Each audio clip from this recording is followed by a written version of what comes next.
इंदौर नगर निगम में पिछले दिनों 100 करोड़ से भी अधिक का घोटाला सामने आया था। वहीं फिर इंदौर नगर निगम में एक और घोटाला 8 करोड़ की फर्जी बैंक गारंटी के बदले पेमेंट लिया गया है। इसकी शिकायत महापौर पुष्पमित्र भार्गव द्वारा कोतवाली में की गई है। इंदौर नगर निगम में एक और घोटाला सामने आया। इस बार गड़बड़ी प्रधानमंत्री आवास योजना के तहत सतपुड़ा इमारत के निर्माण में हुई है। राजकोट की ठेकेदार firm Kunal structure private limited ने टेंडर लेने के लिए ठाणे के निजी बैंक की 8 करोड़ रुपए की फर्जी बैंक गारंटी लगा दी। इसके बाद समय समय पर भुगतान भी करवा लिया। महापौर पुष्पमित्र भार्गव के निर्देश पर शुक्रवार की रात निगम अफसर सेंट्रल कोतवाली पहुंचे और ठेकेदार फर्म के खिलाफ एफआईआर का आवेदन दिया। हैरत की बात यह है कि कंपनी के साथ 100 करोड़ से अधिक के इस प्रोजेक्ट के लिए अनुबंध 8 सितंबर 2017 को हुआ था।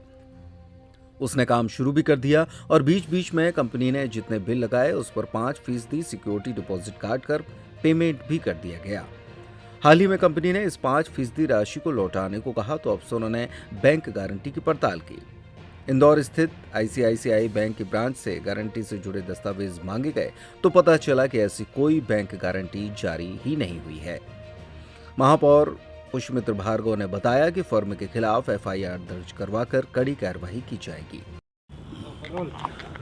ये थाना सेंटर कोतवाली में एक आवेदन दिया गया है नगर निगम की तरफ से। इसमें ये बताया गया है कि जो प्रधानमंत्री आवास योजना के तहत जो बैंक गारंटी दी जाती है ठेकेदार के द्वारा, उस ठेकेदार के द्वारा बैंक गारंटी में फ्रॉड किया गया है। जो बैंक गारंटी 5% जमा होती है तो वो बैंक गारंटी में फ्रॉड किया गया है। आईसीआईसीआई बैंक से जब पता किया गया है तो उनके द्वारा बताया गया है कि हम इसको जानते नहीं है, हमने कोई बैंक गारंटी दी है। तो बैंक गारंटी में फ्रॉड की सूचना पर से अभी फिलहाल आवेदन दिया गया है। इसके पॉइंट्स को वेरीफाई कर रहे हैं। वेरिफिकेशन के बाद जाँच के बाद इसमें वैधानिक कार्रवाई की जाएगी। फिलहाल उनके द्वारा जो एप्लीकेशन में जो आरोप लगाया गया वो 8 करोड़ रुपए का धोखाधड़ी का आरोप लगाया गया है।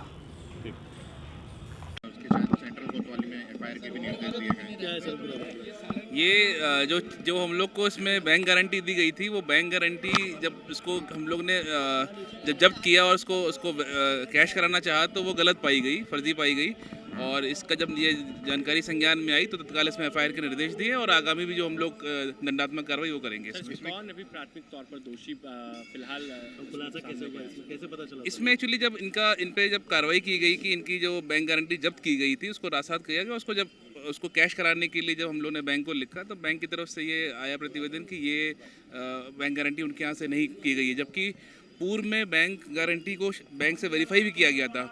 तो इसमें एफआईआर कराई गई है। मेरे ख्याल से इसमें जब आगे जांच होगी तो बैंक के भी लोग इसमें शायद संभावना दिखती है इसमें, और बाकी जो फर्म है उसके ऊपर तो कार्रवाई होगी। दूसरी बैंक गारंटी भी इसमें फर्जी हो सकती है, जो पहली है, दूसरी जो बिल्कुल हम लोग इसको हाँ, इनको जो भी इससे जुड़े हुए तथ्य हैं अभी चूंकि प्रारंभिक तौर पे हमने एफआईआर के निर्देश दे दिए हैं और इस पर जो आगे और तथ्य आएंगे उस पर हम लोग नियमानुसार कार्रवाई करेंगे। नहीं, जैसा अभी जो मैंने बताया प्रारंभिक तथ्य में ये है कि जब बैंक से वेरीफाई, बैंक का एक लेटर आया हुआ है हमारे फाइल में जो देखा हमने कि उसमें बैंक ने ये वेरीफाई करके लगाया है कि नहीं हाँ ये हमारे यहाँ से जारी इस प्रकार से हुई है। तो हम लोग उसको उस तथ्य को भी चेक करेंगे कि ये क्या बैंक के ऑथोराइज उससे आई है कि नहीं। अब चूंकि एफआईआर होगी तो उसमें सारे जो जुड़े हुए तथ्य हैं उन सबका खुलासा होगा, सब पे जाँच होगी तो कोई निष्कर्ष भी निकलेगा और हम लोग आगे अमाउंट 10 करोड़ के लगभग है ये अमाउंट।